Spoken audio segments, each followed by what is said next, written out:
जनाब बहुत अच्छा हुआ।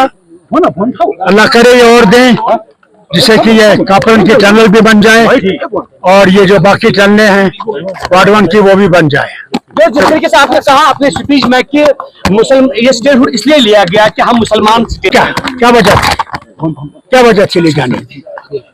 क्या हम लोग हिंदुस्तान के दुश्मन हैं?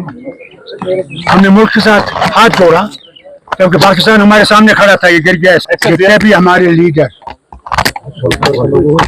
किसी भी जेल में है, तिहाड़ में हो, ये इंसानियत है कि अगर वो बीमार हैं तो उनका इलाज ठीक होना चाहिए। अगर नहीं हो सकता उसको छोड़िए, पैरोल पे छोड़िए कि वो अपना इलाज करा सके, नहीं तो कल वो जेल में मर जाएगा तो ये आपके ऊपर एक और तहमत चढ़ जाएगी।